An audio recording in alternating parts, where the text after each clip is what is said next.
내일 이야기할 만두 이야기는 전제가 두 가지입니다. 하나는 드디어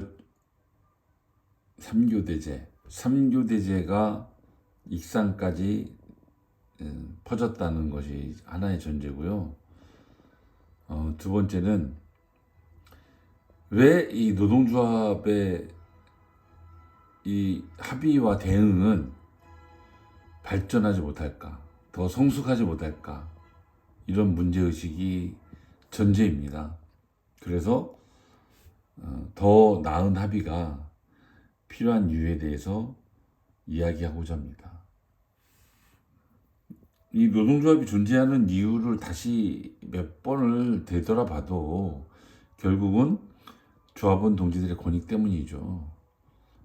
그러면 이 조합원 동지들의 권익을 실현하기 위해서 어떤 조건이 이 노동조합의 존재를 의미 있게 할까요? 그건 바로 경쟁입니다. 선거를 통한 경쟁인데 그걸 보통 선의 경쟁 뭐 이런 표현을 하는데요. 그 선이라는 것은 착하기만 한 것을 의미한다면 이건 좀 얘기가 달라질 것 같습니다. 여기서 얘기하는 선이란 착한 것만을 얘기하는 건 아니겠죠. 과거 집행부와 현재 집행부 사이의 경쟁, 또 공장별로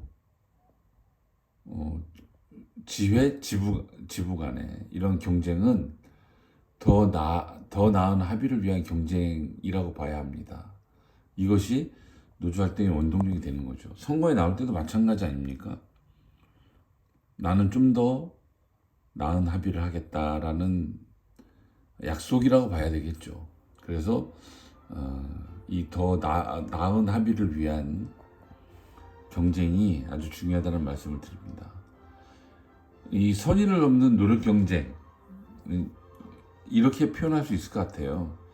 더 나은 합의를 위한 경쟁은 결국은 노력 경쟁이다. 누가 더 노력할 것이냐 이런 거죠. 이것은 복수노조인 시대의 노동조합 사이의 경쟁이기도 하지만 노동조합 내부의 경쟁이기도 합니다. 평택 문막익산 평택 이렇게 나눠진 이 공장의 특성상 어느 한 공장이 합의를 하면 다른 공장은 그보다 더 나은 합의를 위해서 노력하는 것이 기본 이 정상적인 모습이에요. 그대로 따라할 거면은 굳이 내가 할 이유가 없잖아요. 그렇기 때문에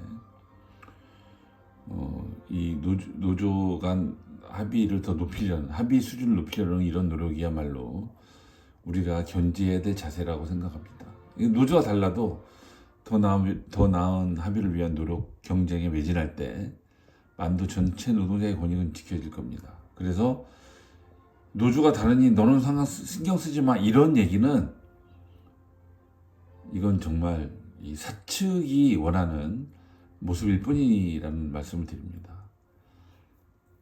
특히 얘기하고 싶은 것은 이거죠.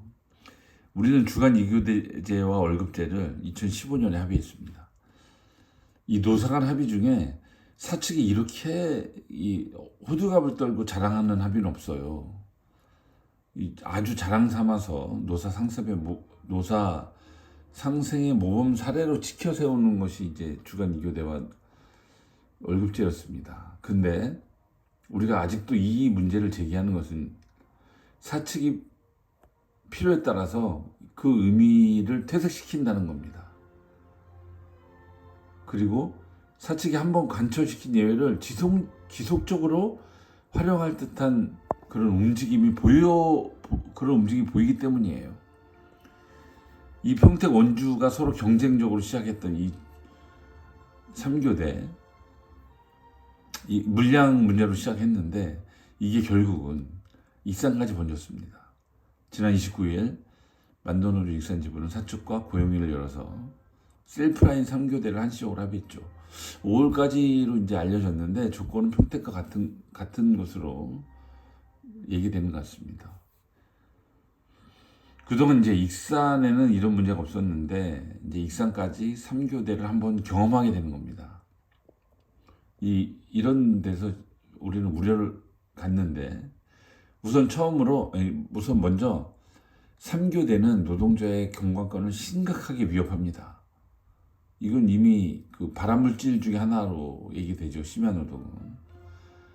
또 설비 투자를 최소화한다는 얘기예요. 이런 것들은 이제 주로 평택에서 드러났는데 설비 투자를 최소화해서 3교대를 돌립니다. 그리고 경기 변동이 워낙 심해지고 그 자동차 부품의 그 유효 기간이 아주 빨라지다 보니까 설비를 최소화도로 투자를 하고 빨리 운영했다가 또 다른 길로 가겠다 이런 거거든요. 근데 노동조합이 이걸 그대로 따라할 일은 없습니다. 그래서 이 3교대는 가능한 한 짧은 기간에 빨리 마무리하고 또 이걸 어떻게 하면 빨리 마무리할 수 있을까를 고민하는 것이 사실은 노동조합의 역할이라고 보는 겁니다. 그렇다면 3교대 근절 방안을 우리는 어떻게 찾아야 할까? 이 고민이죠. 더군다나 이제 올해는 임단협을 앞두고 있습니다. 태세를 갖춰야 되죠, 노조로는. 근데 여기서 태세를 갖춘다는 말은 사측에게 손 안 대고 코 푸는 경우를 차단하자는 뜻입니다. 사측을 여러모로 괴롭게 하자는 뜻이죠. 이런 와중에 평택 같은 경우는 IDB 가공을 외주업체인 대승에서 생산한다고 하고 또 멕시코에서 생산하는 것으로 알려진 CL4M 같은 경우는 요 멕시코에 납품하는 건데 JD테크라는 외주업체를 통해서 생산을 하기로 했다는 것으로 알려져서 이미 사측은 기세를 올렸어요. 그 다음에 익산에도 한시적인 3교대를 시행했기 때문에 사측은 여러모로 원하는 바를 얻고 있는 상황이죠. 그에 더해서 평택에서 직장들로 운영하던 3교대 문제도 해소했습니다. 이걸 전반적으로 살펴보면 이 3세 승계는 좀 더 속도감이 붙는 것으로 알려집니다. 사측의 공장 운영이 이미 전동화 미래차 위주로 진행될 가능성이 높다는 것은 이미 알려져 있고 또 이미 언론에 첫째 사위는 전략 부분 그리고 둘째 딸이 미래 먹거리를 챙기는 구도라고 보도될 정도이니까 이것이 속도를 낼 경우에 공장 축소와 통합 과정을 사실 배제할 수 없게 됐습니다. 실제로 드러나야 드러나는 건데 우리는 이 문제를 드러날 가능성이 나타났을 때 집중적으로 얘기하고자 했던 겁니다. 이런다면 이미 3교대에 이 맛을 들였어요, 사측이. 그러면 만약에 공장 통합이나 축소의 상황이 발생한다고 했을 때 어느 정도의 물량 확보가 필요하지 않습니까? 그러면 또 사측이 그때 가서 3교대 얘기를 할 수 있다는 겁니다. 그러면 3교대를 우선 기본적으로 막는 것이 기본인데 그러지 않을 경우는 조합원 농주들의 권익을 최대한 보장하는 방향으로 접근해야 한다는 얘기입니다. 특히 평택 같은 경우에 IDB2 라인 생산량이 제대로 나오지 않아가지고 직장들 중심으로 3조를 운영했습니다. 근데 IDB1에 3조 근무자들이 상대적으로 물량이 줄겠죠. IDB2가 늘어나면 IDB1은 물량이 줍니다. 그러자 3교대 합의가 없었던 IDB2 라인에서 3조 근무를 하는 일이 벌어지는 거예요. 하루빨리 3조 근무가 없어져야 될 뿐만 아니라 주간 2교대도 자정을 넘지 않아야 되는 과제가 남아있는 거죠. 그럼에도 불구하고 합의되지 않는 라인에 심의한 노동이 버젓이 이루어지고 있는 안타까운 현실입니다. 이것은 3조 근무자는 언제 어디서나 자기가 원하면 3조 근무를 할 수 있는 건지 또 이렇게 합의한 건지 묻지 않을 수 없는 거죠. 사실 이렇게 3조 근무가 횡행하게 된 것은 첫 단추에 문제가 있다고 생각하는 겁니다. 3조 운영 시 맞교대 시절 그러니까 주간 2교대 하기 전에 야간 수당 요율인 70%가 있죠. 그것을 사측은 주간 2교대를 하기 때문에 비용 증가분이 있어서 50%로 축소해야 된다고 주장하고 관철시켰던 거거든요. 근데 지금 사측이 주간 2교대 합의를 어떤 상황에 따라서 어긴다고 하면 그때 요율을 요구할 필요가 있는 겁니다. 그뿐만이 아니라 심야 노동이 그렇게 위험하다고 하면 세 개 조가 운영되는 것이 아니라 조를 더 늘려서 휴식권을 보장해야 된다는 얘기입니다. 이런 노력을 기울이지 않고는 사측은 3교대 운영의 핵심을 버리지 않을 겁니다. 이처럼 우리는 사실 고용이 당사자가 아닌데 이런 얘기를 너무 쉽게 한다라고 얘기하는 분들이 있을 수 있습니다. 물론 한편을 인정합니다.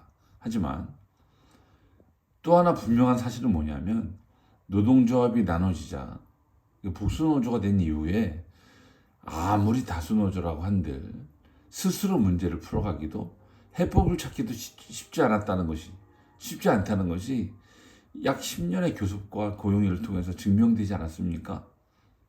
올해 교섭도 말할 게 없겠죠. 그래서 우리는 조심스럽게 제안합니다. 할 수 있는 노동조합부터 대화를 시작합시다. 그리고 무엇이 가장 절실한 요구인지 전 직원들의 의견을 모아봅시다.